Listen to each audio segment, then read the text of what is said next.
समझ गए बात को? तो ये कहानी थी आज की जो मुझे बतानी थी आप लोगों को। अब मुलाकात होगी आपसे अगले टर्न पर, जिसमें हम क्या पढ़ेंगे, साइक्लो वाला पढ़ेंगे और आगे के पढ़ेंगे, है ना। तो मतलब बहुत सारी चीजें अब बची नहीं है आपके, बहुत सारा अपन ने कवर कर लिया है 3 लेक्चर में। अब जो चौथा लेक्चर आपके सामने आने वाला है उसमें साइक्लो देखेंगे और बेंजीन देखेंगे। टाइम मिला तो बाईसाइक्लो वगैरह अपन कंप्लीट कर लेंगे। मतलब most of the 99% next lecture में आईयूपीएससी आपका कवर हो जाने वाला है, जैसा मुझे और आपको लग रहा है, क्योंकि आप भी आईयूपीएससी जानते ही हो थोड़ा बहुत, है ना। तो पढ़ते रहो बढ़ते रहो, बस यही मैं बोलूंगा आपसे। और नोट्स बनाते रहो भैया। अपने हाथों से लिखे हुए नोट्स को पढ़ने का क्या आनंद है। मतलब नोट्स बनाओ यार, मजा आएगी। हाँ यार कुछ लिखा है हमने, ठीक है, खुद से ही बनाओ, ऐसे नहीं। मतलब आप लोग क्या शॉर्टकट पे ज्यादा ध्यान देते हो कि हमें नोट्स मिल जाए कहीं से। सारा चीज अगर सब हम ही करते हो तो भाई थोड़ी बहुत तो मतलब अपना थोड़ा रखो कि कुछ तो हम अपनी तरफ से करें। तो आराम से आप नोट्स बनाइए, बहुत अच्छे तरीके से नोट्स बनेंगे आपके, और उसको रिवाइज करिए। ऐसा नहीं बना के रख दिए दूसरे अपने बच्चों के लिए रख दिए बना के कि 20 साल बाद यूज होंगे, ऐसा नहीं। आपके नोट्स हैं, आपको ही यूज करना है। आप नोट्स बनाओ और नोट्स बनाने के बाद उसको रिवाइज करो। और जब भी आप अगले लेक्चर देखते हो तो उसके पहले के लेक्चर आपको क्लियर होने चाहिए, तब जाके आप अगले लेक्चर को करोगे और उससे आपकी क्लैरिटी बढ़ेगी। और ऑर्गेनिक केमिस्ट्री में आप फंडा सीधा सीधा जानते हो। अभी तो चलो आईयूपीएससी है, धीमे धीमे जैसे आइसोमेरिज्म जीओसी आगे बढ़ते जाएंगे ना हम, तो उसमें जैसे जैसे हम आगे बढ़ते जाते हैं तो कनेक्टिविटी सारी है।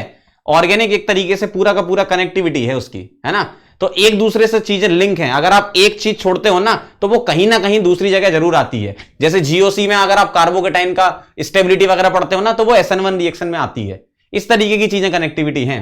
तो आप अभी से ही आदत बना लो कि जो भी हमारा नया लेक्चर आएगा उसके पहले, मतलब नया लेक्चर देखने के पहले हम पीछे वाला लेक्चर देखेंगे, फिर उसके बाद नया लेक्चर देखेंगे, है ना। मतलब वो पहले कंप्लीट कर लो आप, जैसे वो आते जा रहे। जैसे आज का लेक्चर ये आया, इसको कंप्लीट कर लो, फिर आगे आएगा, फिर इसको कंप्लीट कर लो। एक भी स्किप किया आपने तो ऑर्गेनिक स्किप हो गई आपकी, आपको नहीं समझ में आएगी फिर ऑर्गेनिक। फिर जीओसी पता क्या बोलोगे, सर समझ में नहीं आ रहा है, सर थोड़ा तेज चल रहा है। फिर तुम एक्सक्यूज ढूंढने लगोगे कि कहां से टीचर को गलत ठहराए, है ना। वो तो खैर ह्यूमन टेंडेंसी, हम भी समझते हैं बात को। लेकिन आप अगर दूसरे पे ब्लेम डालोगे तो आपका ही नुकसान है ना, सीधी सी बात है। देखो हमारा तो कभी फायदा और कभी नुकसान कुछ नहीं होना। हम तो जैसे अभी पढ़ा रहे हैं वैसे ही 10 साल पहले पढ़ाना चालू किया तब भी पढ़ा ही रहे थे, आगे भी 10 साल बाद ऐसे ही पढ़ाएंगे, है ना। तो हमारे साथ कुछ नहीं है, हम बस आपकी हेल्प करने आए हैं। आप बढ़िया तरीके से पढ़ो, जो कंटेंट आपको सच में चाहिए वो कंटेंट आपको दिया जा रहा है। 3 लेक्चर में आपको आइडिया लग गया होगा और आगे आने वाले समय में तो आपको इतना आइडिया लगेगा कि आप अपने आप ही वोडाफोन बन जाओगे, है ना। तो ये ध्यान रखना, आप अच्छे तरीके से पढ़ो, बढ़िया तरीके से नोट्स बनाओ। आपके नोट्स जितने अच्छे उतनी अच्छी आपकी केमिस्ट्री, और उसको आपको रिवाइज करना है। अब बात आती है डीपीपी की। डीपीपी के जो क्वेश्चन आते हैं उस डीपीपी के क्वेश्चन आप सॉल्व करो अच्छे तरीके से। जो भी क्वेश्चन अपन डालते हैं कुछ ना कुछ उन क्वेश्चंस में रहता ही है, और कुछ क्वेश्चन मतलब आपको प्रैक्टिस के लिए भी डाले जाते हैं ताकि आप एक बार उसको प्रैक्टिस कर लो, है ना। रही बात बुक्स की, तो अगर आपको बुक्स करनी है तो भाई सभी को पता है, जेई एडवांस के लिए आप MS चौहान फॉलो कर सकते हो, बालाजी पब्लिकेशन की। अगर आपको सच में जेई एडवांस करना है, क्योंकि अच्छे क्वेश्चन है उसमें, है ना भाई। जो सच है तो सच है, बढ़िया क्वेश्चन है उसमें, तो आप वो फॉलो कर सकते हो। और बाकी आपको थ्योरी के लिए कोई भी बुक नहीं करनी है, क्योंकि इतना टाइम आपके पास नहीं है। आपको बाकी चीजें भी पढ़नी है, फिजिक्स भी पढ़नी है, आपको मैथ्स भी पढ़नी है, और केमिस्ट्री में भी अलग अलग पोर्शन पढ़ने हैं। तो आप उसकी टेंशन मत लो। यहां से मेरे एंड से थ्योरी की आपको कभी जरूरत नहीं पड़ेगी। जितनी थ्योरी मैं पढ़ाऊंगा ना उतनी थ्योरी में आपका काम हो जाएगा, ठीक है। इतना मुझे अपने ऊपर भरोसा है। तो जो थ्योरी मैं दे रहा हूं उसके अलावा आपको थ्योरी की कोई बुक नहीं करनी। लोग लगे रहते हैं मॉरिसन बॉयड कर लें, ये कर लें, वो कर लें। भाई आप रीडिंग के लिए पढ़ सकते हो, लेकिन उसको कोई फॉलो नहीं करना आपको। अगर आप रीड भी करोगे ना तो आपको यही नजर आएगा कि ये तो सर ने पढ़ा रखा है। हमें पीटर साइक्स पढ़ोगे, आपको लगेगा अरे सर ने पढ़ा दिया ये।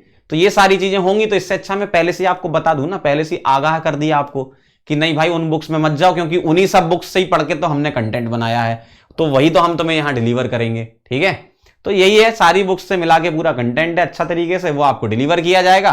तो थ्योरी की आपको टेंशन नहीं लेनी है। आपको सिर्फ और सिर्फ टेंशन किसकी लेनी है, जो क्वेश्चन आपके सामने आ रहे हैं वो लगाना है। क्या करना है, डीपीपी सॉल्व करनी है, पहला पॉइंट। दूसरा पॉइंट प्रीवियस ईयर के क्वेश्चन करते जाना, ठीक। अब आप जुगाड़ कर ही लोगे प्रीवियस ईयर के कहीं से। और तीसरा पॉइंट ये है कि अगर आप करना चाहो बुक तो MS चौहान को पैरेलली सॉल्व करते जाओ, साथ ही साथ जो जो लेक्चर अपने होते जा रहे हैं, ठीक है। तो ये काम आप कर लो तो आपका काम हो जाएगा, बढ़िया ऑर्गेनिक हो जाएगी आपकी। कुछ ऐसा भाई ऑर्गेनिक में चीजें कनेक्टेड हैं, बस आप लगातार पढ़ते रहो। लगातार ऑर्गेनिक पढ़ोगे ना तो एक ना एक दिन आपकी ऑर्गेनिक बहुत अच्छी हो जाएगी, है ना। तो ये है कहानी पूरी। समझ गए बात को? तो और बाकी जो इनऑर्गेनिक के कुछ चैप्टर्स के बच्चे बोल रहे थे कि सर वो जो आपका लेक्चर प्लान है उसमें काफी एंड में, वो आप टेंशन मत लो, वो मेरे ऊपर छोड़ दो। अभी ऑर्गेनिक अपन कवर कर लेंगे ना, तो इनऑर्गेनिक में हम क्या करेंगे, जो आपके लिए इंपॉर्टेंट चैप्टर है उनको पहले पढ़ाया जाएगा। ऑब्वियसली सीधी सी बात है, आपको जो जैसे कोऑर्डिनेशन है वो पहले पढ़ाएंगे, केमिकल बॉन्डिंग पढ़ाएंगे, पीरियोडिक टेबल वगैरह पढ़ाएंगे, वो पढ़ाएंगे पहले, है ना। वो तो चैप्टर्स मुझे जो याद आ रहे थे उसके अकॉर्डिंग मैंने लिखते गया कि ये चैप्टर्स हैं, इसमें इतने इतने लेक्चर लगेंगे, तो वो कोई ऐसा सीक्वेंस नहीं है। हाँ, ऑर्गेनिक में हम सीक्वेंस फॉलो करेंगे, आइसोमेरिज्म पढ़ेंगे, जीओसी पढ़ेंगे, क्योंकि वो पूरा सीक्वेंस में हाइड्रोकार्बन, अल्काइल हैलाइड, ये सारी चीजें चलती जाएंगी अपनी। इनऑर्गेनिक में हम चैप्टर इधर उधर स्विच कर सकते हैं इंपॉर्टेंट के हिसाब से। समझ गए बात को? तो बढ़िया तरीके से आपको लेक्चर करना है, ठीक है। मेरी तरफ से बेस्ट ऑफ लक, मिलते हैं फिर अगले लेक्चर में, मजे से पढ़ेंगे। बाय बाय, ठीक है, चलो।